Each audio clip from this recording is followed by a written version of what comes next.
Hey everyone, good afternoon. Thanks for joining me back again on the channel.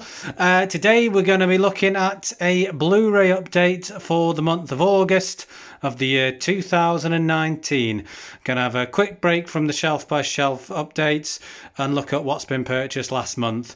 Again, I'm going to make this fairly quick fire because I don't want the videos to drag or anything like that. So let's get straight to it. Okay, first off, we've got a film called The 51st State with Samuel L. Jackson and Robert Carlyle. This is a 101's film release. Got this one quite cheap in one of their sales. This next one was a Poundland pickup. I have seen this before. It's the remake of like Teenage Mutant Ninja Turtles, as you can see. The cover looks a bit weird through there, but it's just like the glossy slip cover, that's all. Another Poundland pickup. This one is Spring Breakers. Next up, we've got an eBay purchase. This film is called The Legend of 1900. It stars Tim Roth. As you can see on the right there, it's directed by Giuseppe Tornatore, who directed one of my favourite films, Cinema Paradiso. It's an Italian-American production, this one. Awesome new box set release from BFI here. This one's called Of Flesh and Blood. It's the collection of the Japanese director Hirokazu Koide. Just to show you the contents of this one, there's 4 films in the collection. Got all the character stills there on the front covers. So going from left to right, we've got Marabosi, Afterlife, Nobody Knows, and then my personal favourite, Still Walking, which is nothing short of an exceptionally phenomenal film. And then, of course, with most of these sort of box sets, you get the booklet with all the writings in, of course, on the right there. Next up, we've got the anime film The Empire of Corpses. Another BFI release. This is the cinematic masterpiece Tokyo Story. A little bit more lowbrow, this one. Ninja, Shadow of a Tear. That's the sequel to the original Ninja. Scott Adkins, though, so pretty good action. Another Japanese anime film. This one's Mirai. The Chinese Jackie Chan classic Drunken Master from Eureka. Here we've got the French Palme d'Or winner, Dipan. This here is my first 4K pickup. It's the classic Crouching Tiger, Hidden Dragon. Came with a decent slipcover. This was actually from CEX. Really cheap, found it. So I was like, this is no brainer because I wanted the remastered Blu-ray anyway.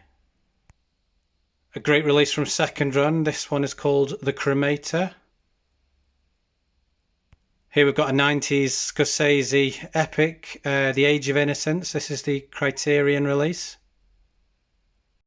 Next up is a Canadian film from the director Tomi Goyan. It's the Sweet Hereafter, starring the great Ian Holm there. Next up we've got a brilliant German film. This one is called The Lives of Others. Here we've got Gus Van Sant's controversial film Elephant. Slightly more commercial. This is the recent film Aquaman. Finally picked this one up. I've just been waiting for the price to drop. Pretty good though. Next up we've got the How to Train Your Dragon trilogy. This one was actually bought by my wife. We did have the original How to Train Your Dragon and How to Train Your Dragon 2 as individual discs, but we sold them and bought this because it was cheaper to buy the trilogy than it was to buy part 3 on its own. Next up we've got an excellent release from Artificial Eye. This is the recent British horror stroke comedy In Fabric. Well worth checking out. This is highly original, really good. Not so original, this one. This is Speed 2 Cruise Control. Found this one on the cheap. Another one I've been meaning to pick up for a while, The Nun. Finally got this for a decent price, slipcover intact. And the final pickup for this month, this is the Eureka release of the Australian film The Chant of Jimmy Blacksmith. Hard-hitting film, this.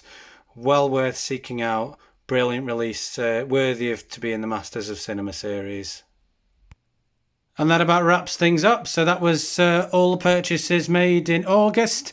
I know we're in September. I have already had some arrivals from September purchases. Got some great ones coming soon. And of course, there was a big release the Monday just gone for all the Marvel fans, of course. I'm sure you'll know what that is. I did buy one more actually this month, which was the recent David Harbour version of Hellboy. But I watched it with my wife. We didn't think it was a complete write-off. I think David Harbour saves it from being a complete write-off, but ultimately it wasn't very good at the same time. So I actually ended up selling that one. But luckily I got a good deal on the Amazon Steelbook version, the 4K one. Managed to get it for 10 quid when I pre-ordered it. So I sold it CX for like 20 quid. So can't really grumble at that. Anyway, enough rambling. Thank you very much for watching. Please subscribe if you haven't, comment, feel free to. And yeah, hope to see you again. Thank you very much.